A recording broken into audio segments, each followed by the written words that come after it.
5, 4, 3, 2, 1, 0.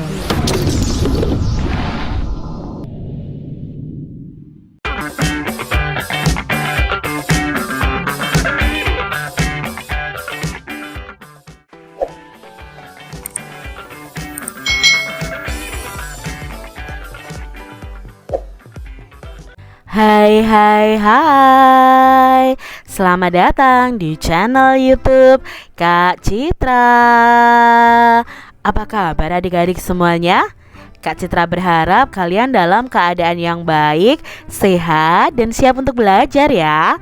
Hari ini kita masih belajar di tema 2 nih, udara bersih bagi kesehatan. Subtema 2, pentingnya udara bersih bagi pernapasan, pembelajaran yang kelima. Mari adik-adik yang hebat, kita belajar dengan penuh semangat. Adik-adik yang hebat, saat lomba Dani merasa sesak napas. Dani menderita asma sehingga mudah sesak napas. Untunglah Dani selalu membawa botol spray untuk melegakan pernapasannya. Asma merupakan salah satu penyakit yang menyerang organ pernapasan. Adakah penyakit lain yang menyerang organ pernapasan? Ada adik-adik, yuk kita pelajari bersama-sama selain penyakit asma nih adik-adik ya. Nah, di sini penyakit pada sistem pernapasan. Organ manusia ya, organ pernapasan manusia itu terdiri dari hidung, tenggorokan, dan paru-paru. Setiap organ tersebut dapat mengalami gangguan akibat kuman atau penyakit yang berasal dari lingkungan atau kebiasaan hidup yang tidak sehat. Berikut adalah beberapa contoh gangguan pada sistem pernapasan manusia. Pertama adalah emfisema ya. Nah, di sini emfisema ini merupakan penyakit pada paru-paru. Paru-paru akan mengalami pembengkakan karena pembuluh darah pada paru-paru kemasukan udara. Nah, ini adik-adik ya. Ini ada pembengkakan pada paru-parunya. Itu penyakit emfisema. Berikutnya ada asma. Nah, asma ini pernah kita bahas. Asma merupakan kelainan penyumbatan saluran pernapasan yang disebabkan oleh alergi. Bisa alergi debu, bulu, atau perubahan cuaca. Nah, selain itu dapat diturunkan dan dapat kambuh jika suhu lingkungan itu cukup rendah atau keadaannya dingin. Itu asma adik-adik. Lalu berikutnya ada penyakit di sini kanker paru-paru. Nah, kanker paru-paru ini adalah penyakit ya, salah satu penyakit yang paling berbahaya. Sel-sel kanker pada paru-paru terus tumbuh dan tidak terkendali.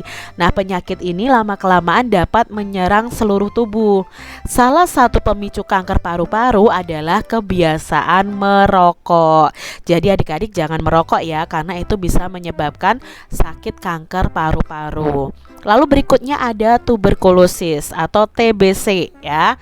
Nah, tuberkulosis ini atau TBC merupakan penyakit paru-paru yang disebabkan oleh bakteri nih ya, Mycobacterium tuberculosis. Nah, bakteri tersebut itu meninggalkan bintil-bintil pada dinding-dinding alveolus nih ya, seperti ini ya adik-adik ya, yang paru-paru orang yang terkena TBC. Ini paru-paru orang normal seperti ini. Nah, jika penyakit ini menyerang dan dibiarkan semakin luas, dapat menyebabkan sel-sel pada paru-paru itu mati. Akibatnya, paru-paru akan menguncup atau mengecil. Nah, hal tersebut menyebabkan para penderita TBC napasnya sering terengah-engah. Itu adik-adik ya, penyakit TBC. Berikutnya ada bronkitis. Nah, bronkitis ini merupakan gangguan pada cabang batang tenggorokan akibat infeksi. Nah, gejalanya adalah penderita akan mengalami demam dan menghasilkan lendir yang menyumbat batang tenggorokan. Akibatnya penderita akan mengalami yang namanya sesak napas. Nah, ini adik-adik ya. Ini kalau orang normal itu seperti ini ya, bronkusnya ya, aliran udara tidak terhambat. Tetapi Tetapi ketika memiliki bronkitis, nah aliran udaranya itu terhambat ya. Lalu ada lendirnya seperti ini, terjadi peradangan pada bronkusnya. Berikutnya adalah penyakit influenza atau flu adik-adik ya. Nah kita sering nih kena influenza atau flu ini ya. Merupakan penyakit yang disebabkan oleh virus ya. Nah ini nama virusnya adalah virus influenza. Penyakit ini timbul dengan gejala kita itu sering bersin, demam, dan pilek. Nah itu ya penyakit influenza. Nah ini diambil dari artikel bagus.com. Adik-adik, dari penyakit-penyakit tadi nih, buatlah daftar pertanyaan dan jawaban berdasarkan bacaan tadi. Nah, kalian bisa tuliskan dalam tabel seperti contoh berikut ini. Contohnya nih ya, dengan kata tanya apa? Apa penyebab penyakit emfisema? Nah, emfisema tadi penyebabnya adalah paru-paru mengalami pembengkakan karena pembuluh darah pada paru-paru kemasukan udara. Apa penyebab penyakit asma? Ya, penyebab penyakit asma itu dikarenakan adanya alergi debu, bulu, dan perubahan cuaca. Apa penyebab kanker paru-paru? Nah, penyebab kanker paru-paru itu disebabkan oleh kebiasaan merokok. Apa penyebab penyakit TBC? Nah, penyakit TBC disebabkan oleh Mycobacterium tuberculosis. Lalu apa penyebab penyakit influenza? Itu disebabkan oleh virus yang namanya virus influenza. Contoh berikutnya nih, dengan kata tanya di mana. Contoh pertanyaannya, di mana terjadinya infeksi pada penderita penyakit bronkitis.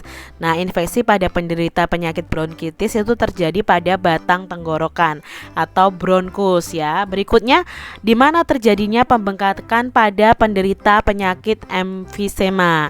Nah, pembengkakan pada penderita penyakit emfisema itu terjadi di paru-paru. Di mana terjadinya penyumbatan pada penderita penyakit asma. Nah, penyumbatan pada penderita penyakit asma itu terjadi di saluran pernapasan. Di mana terjadinya bintil-bintil pada penderita TBC. Nah, bintil-bintil itu terjadi di dinding alveolus. Lalu kita buat juga kalimat tanya dengan kata tanya siapa ya. Nah, di sini Kak Cira sudah memberikan beberapa contoh pertanyaan dengan kata tanya siapa ya. Siapa yang beresiko besar terkena penyakit kanker paru-paru? Nah, tadi yang beresiko besar adalah para perokok ya. Siapa yang beresiko besar terkena penyakit emfisema? Ya, di sini orang yang beresiko besar mengalami ini adalah orang yang mengalami pembengkakan karena pembuluh darahnya kemasukan udara. Lalu siapa yang beresiko terkena penyakit asma? Nah, yang beresiko adalah orang yang mengalami kelainan penyumbatan saluran pernapasan yang disebabkan oleh alergi. Berikutnya, siapa yang beresiko besar terkena penyakit TBC? Nah, yang beresiko besar adalah orang yang terserang oleh bakteri Mycobacterium tuberculosis. Siapa yang beresiko besar terkena penyakit influenza? Nah, di sini jawabnya adalah orang yang terserang virus influenza. Lalu kita buat dengan kata tanya mengapa. Nah, mengapa penderita TBC itu bernapas dengan terengah-engah? Karena paru-parunya akan menguncup atau mengecil, makanya penderita TBC itu akan terengah-engah. Lalu mengapa kanker paru-paru itu merupakan salah satu penyakit paling berbahaya? Karena kanker paru-paru ini lama-kelamaan dapat menyerang seluruh tubuhnya. Lalu mengapa penderita emfisema paru-paru mengalami pembengkakan? Ya karena pembuluh darah pada paru-parunya kemasukan udara. Lalu mengapa penderita bronkitis mengalami sesak napas? Karena lendir yang menyumbat batang tenggorokannya, jadi mengalami sesak napas. Lalu mengapa pada penderita TBC itu terjadi bintil-bintil pada dinding alveolusnya? Nah, disebabkan karena apa? Karena adanya bakteri Mycobacterium tuberkulosis tadi adik-adik yang menyebabkan bintil-bintil pada dinding alveolus. Lalu kalimat tanya dengan kata tanya bagaimana? Nah, bagaimana kondisi paru-paru pada penderita TBC? Nah, kondisinya tadi bagaimana? Oh, kondisi paru-parunya menguncup dan mengecil. Lalu bagaimana kondisi paru-paru penderita emfisema? Kondisi paru-parunya membengkak malahan ya. Bagaimana kondisi saluran pernafasan penderita asma? Oh, saluran pernapasan penderita asma itu mengalami penyumbatan. Bagaimana kondisi tubuh penderita influenza? Ya, kondisi tubuh penderita influenza itu mengalami demam, bersin-bersin, ya, pilek seperti itu. Bagaimana sel-sel kanker paru-paru pada penderita kanker paru-paru? Nah, sel-sel kanker paru-paru pada penderita paru-paru akan terus tumbuh tidak terkendali. Jadi ini sangat berbahaya. Itu contoh beberapa kalimat tanya berdasarkan bacaan yang ada. Adik-adik, kebiasaan hidup sehat akan meminimalkan kemungkinan kita terserang penyakit loh, termasuk penyakit pada sistem pernapasan. Nah, salah satu kebiasaan hidup sehat adalah dengan selalu aktif melakukan latihan fisik. Latihan fisik tidak hanya dapat dilakukan melalui olahraga, tetapi juga dapat dilakukan dengan menari loh adik-adik. Adik-adik, pada pembelajaran 2 kalian sudah membuat clipping nih tentang tari-tari daerah yang menggunakan properti. Nah, berikut adalah gambar beberapa tarian daerah yang menggunakan properti. Ada tari piring yang menggunakan propertinya piring ya adik-adik ya. Tari payung menggunakan payung dan selendang. Lalu di sini ada tari serimpi yang menggunakan selendang, tari janger yang menggunakan selendang dan kipas ya, ini contohnya. Lalu ada apa lagi? Di sini Kak Citra punya beberapa tari ya. Di sini ada tari kipas Pakarena ya dari Sulawesi Selatan. Properti tarinya adalah kipas. Lalu ada tari berikutnya. Nah, ini ya adik-adik ya. Tari baksa kembang ya, kalau bahasa Jawa bakso kembang ya, tapi asal daerahnya itu dari Kalimantan Selatan. Properti tarinya adalah kembang bogam ya. Ini properti tarinya. Lalu ada lagi, ini adalah tari serampang 12. Nah, asalnya dari Sumatera Utara. Properti tarinya adalah sapu tangan adik-adik. Berikutnya ada ini ya, tari topeng ya adik-adik ya. Ini adalah tari topeng Malangan, berasal dari Jawa Timur. Properti tarinya adalah topeng dan sampur atau selendang. Itu tadi ya macam-macam tari yang sudah kalian pelajari. Nah adik-adik, pada pembelajaran 2 kalian juga telah memilih nih untuk berlatih satu tarian daerah menggunakan properti. Apakah kalian sudah mengetahui gerakan-gerakannya? Coba nih kalian cari videonya di YouTube ya, banyak sekali. Kalian bisa praktekkan. Nah, ini adalah contoh beberapa gerakan tari piring ya, seperti ini ya. Tarinya menggunakan piring ya adik-adik ya. Nah, kalian coba berlatih tari yang menggunakan properti yang mudah untuk kalian pelajari. Nah adik-adik, apa yang kamu lakukan supaya terhindar dari berbagai macam penyakit pada sistem pernapasan? Nah yang bisa kita lakukan adalah yang pertama, rutin berolahraga adik-adik ya. Yang kedua, harus mengkonsumsi makanan yang bergizi, minum banyak air putih ya adik-adik ya.